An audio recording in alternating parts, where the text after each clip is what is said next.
Spécialiste des nouvelles technologies et de l'environnement, il a créé une web agency, dirigé une SS2I et gagné son premier prix dans le Green en 96 avec Enjeu ma planète. Il est aujourd'hui président fondateur de Mopizy. Bonjour Bruno. Bonjour.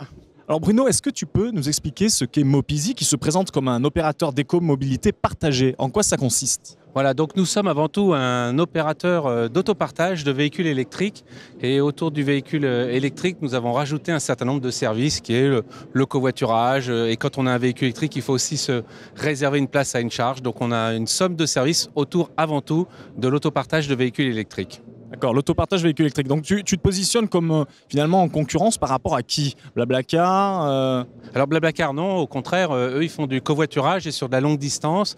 Et même à Paris, il y a Autolib qui est un modèle global. Et nous, on a un modèle par communauté, c'est-à-dire qu'on s'est agrégé des grandes entreprises, des bâtiments avec 40 logements et puis aussi des villes, mais qui ont moins de densité. Donc on appelle ça les villes périurbaines et rurales. Comme quoi par exemple? Dans quelle ville périurbaine tu es très présent avec Mopizy? Donc aujourd'hui, à Marne-la-Vallée, on met en place 100 stations, donc c'est la ville la plus importante.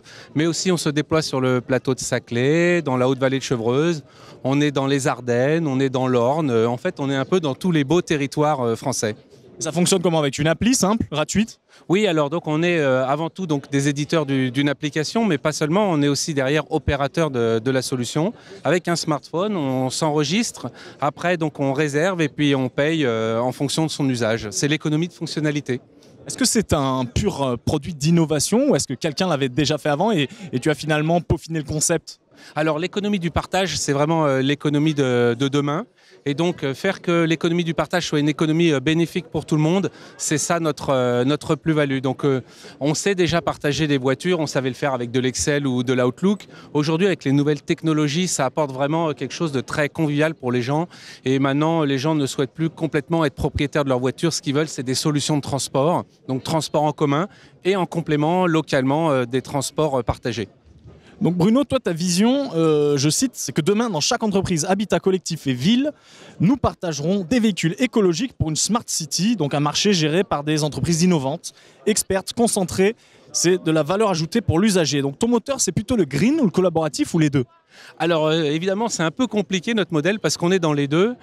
Bien sûr on est vraiment connecté à ce qu'on appelle la Smart City, c'est-à-dire que ça ne sert à rien aujourd'hui de partager et de faire de l'électrique si ce n'est pas écologiquement intéressant au niveau du bâtiment et au niveau de la ville. Donc notre métier c'est de se connecter à un écosystème qui est plus gros, nous d'apporter la brique mobilité au sein de la Smart City.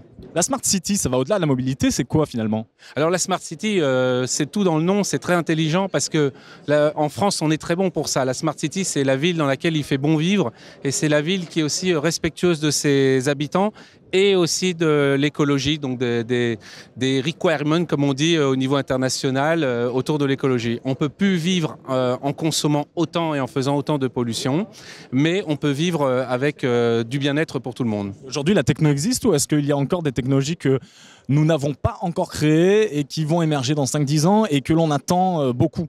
Alors, de mon point de vue, aujourd'hui, les technos existent et les players, les bons players, les belles startups françaises sont là autour de la table en train de discuter beaucoup. J'étais donc hier à Bruxelles, la semaine dernière j'étais aux États-Unis. On est vraiment en ce moment en train de s'agréger et tous ensemble de proposer des solutions pour la Smart City. Super, une belle dynamique. Et aujourd'hui, sur l'événement, est-ce que tu vas chercher à rencontrer justement certains opérateurs et acteurs dans ce secteur-là? Je vois déjà que les régions sont là, donc c'est nos principaux clients, donc bien sûr on va les rencontrer. Et puis les autres acteurs de la Smart City sont là, donc j'en ai déjà vu quelques-uns et je vais aller leur dire bonjour. Super, merci Bruno. Merci beaucoup et à bientôt.